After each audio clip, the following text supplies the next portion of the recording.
Suasana Pengadilan Negeri Jakarta mendadak berubah tegang ketika sebuah foto yang disebut-sebut menampilkan kedekatan Yuni Syara dan Irwan Musri tiba-tiba muncul di tengah persidangan. Ekspresi kaget Maya Estianty langsung memicu bisik-bisik dan membuat seluruh ruangan terpaku. Dalam hitungan detik, momen itu menjalar ke media sosial, memicu spekulasi besar. Apa sebenarnya yang terjadi di balik kemunculan foto tersebut? Sebagai reporter yang bertugas meliput jalannya persidangan di Pengadilan Negeri Jakarta, saya menyaksikan suasana yang jauh lebih padat dibandingkan hari-hari sebelumnya. Para pewarta memenuhi hampir seluruh koridor, kamera dan mikrofon diarahkan ke berbagai titik, seolah bersiap menangkap kejadian apapun yang mungkin muncul. Ketegangan terasa meningkat ketika Maya Estianty tiba, tampil tenang namun tetap menjadi pusat perhatian. Namun ketenangan itu seakan runtuh ketika sebuah foto yang disebut-sebut menampilkan kebersamaan Yuni Syara dan Irwan Musri tiba-tiba diperlihatkan di ruang sidang. Reaksi Maya yang tampak terkejut menjadi momen yang langsung memecahkan keheningan. Seketika, bisik-bisik memenuhi ruangan dan saya dapat merasakan atmosfer berubah dalam hitungan detik. Meski belum jelas status foto tersebut dalam konteks persidangan, fakta bahwa kemunculannya terjadi di depan publik membuat semuanya menjadi sorotan besar.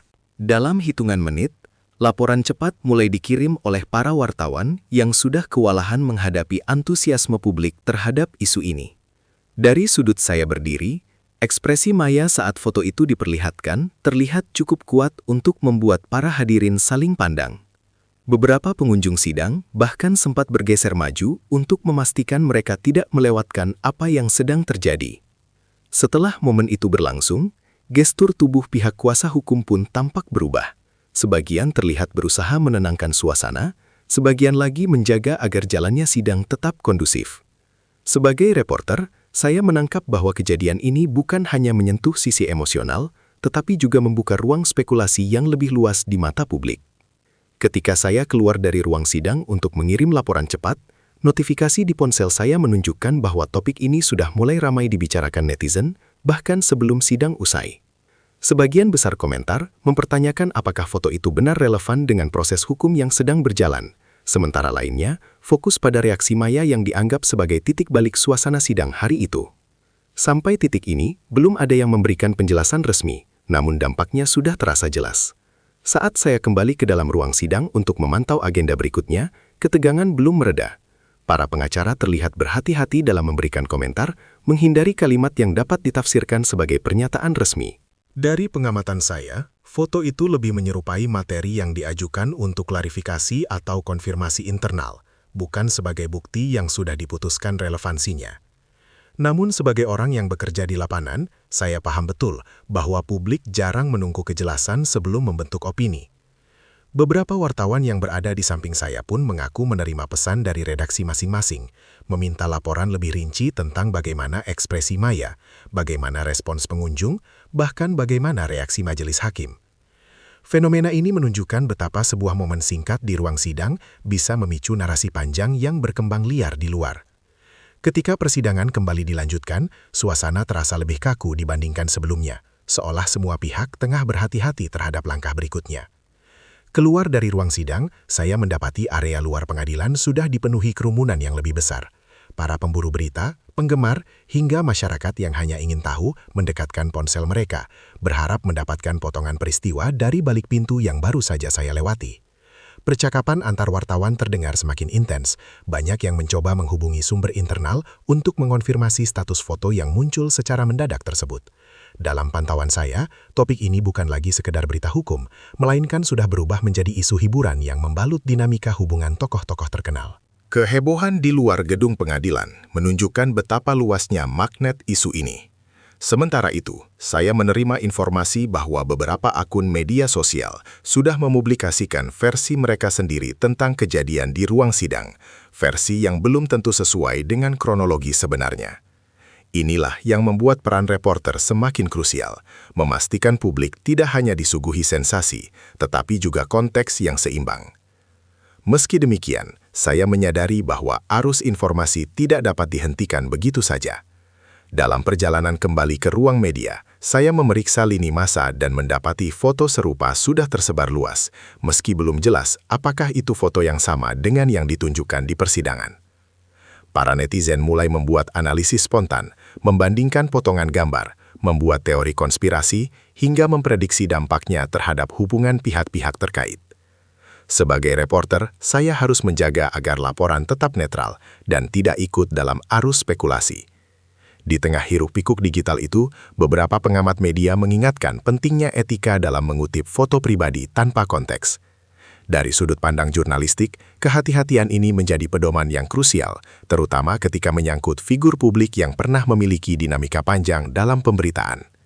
Situasi seperti ini menunjukkan bagaimana sebuah gambar dapat membentuk opini publik, bahkan sebelum ada pernyataan resmi yang menjelaskan duduk perkaranya. Selang beberapa saat setelah persidangan ditutup, saya melihat Maya meninggalkan area pengadilan dengan pengawalan ketat. Ia memilih tidak menjawab pertanyaan para wartawan yang mencoba mendapatkan tanggapan cepat. Dari kejauhan, saya mencatat ekspresinya tetap tertutup, menunjukkan bahwa ia tidak ingin menambah panjang pembicaraan mengenai insiden itu. Di sisi lain, pihak yang dikaitkan dalam foto itu, Yuni Syara dan Irwan Musri, juga belum memberikan komentar apapun. Kekosongan pernyataan inilah yang membuat rumor semakin berkembang. Di ruang redaksi sementara tempat para wartawan berkumpul, diskusi internal terus berlangsung. Sebagian merasa perlu menunggu klarifikasi resmi, sementara sebagian lainnya melihat bahwa publik sudah menantikan analisis lebih mendalam. Sebagai reporter, saya memilih untuk memprioritaskan kronologi dan respons nyata yang terlihat di pengadilan, bukan interpretasi yang berkembang di internet. Namun saya tidak memungkiri bahwa dinamika ini akan terus menarik perhatian sampai ada kepastian dari pihak terkait. Dalam beberapa jam berikutnya, saya terus memonitor perkembangan di media sosial dan melihat bahwa isu ini sudah menjadi trending topik. Volume percakapan meningkat drastis, menunjukkan bahwa publik benar-benar terlibat dalam pembahasan.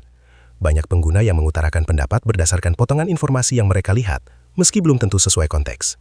Sebagian mencoba mengingatkan bahwa foto tanpa penjelasan dapat memicu salah tafsir, tetapi peringatan itu tenggelam di antara komentar-komentar yang lebih emosional.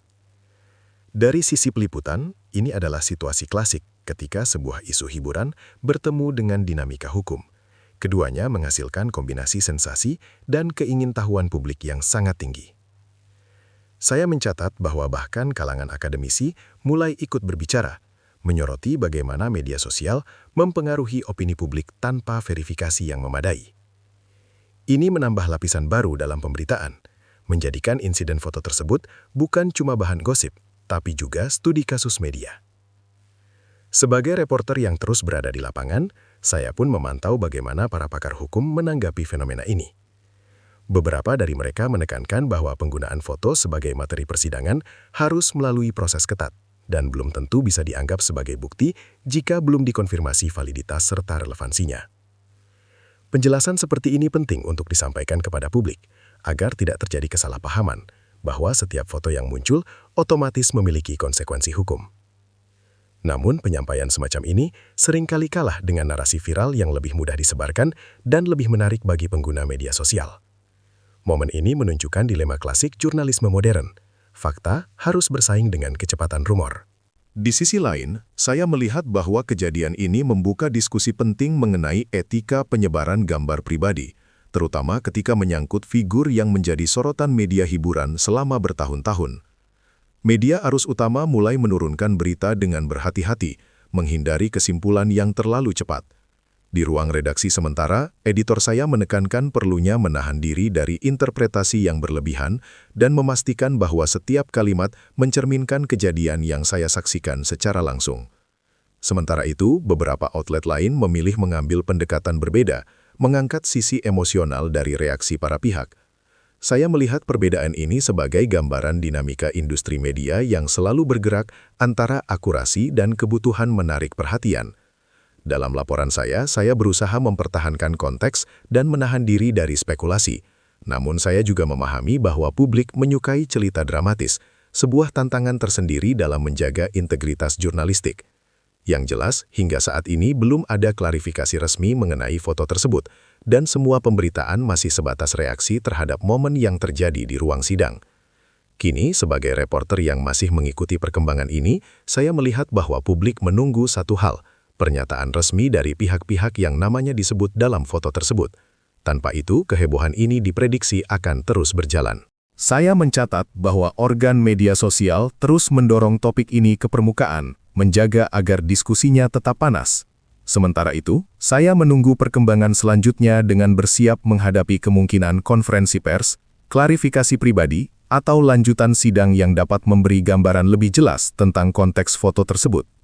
Dalam situasi seperti ini, peran saya bukan hanya menyampaikan apa yang terjadi, tetapi juga memastikan bahwa publik menerima laporan yang seimbang dan tidak terbawa arus rumor yang belum tentu mencerminkan kenyataan. Hingga ada penjelasan resmi, kisah ini tetap menjadi salah satu pemberitaan paling menyita perhatian, membuktikan betapa kuatnya pengaruh satu momen singkat dalam membentuk gelombang informasi yang luas.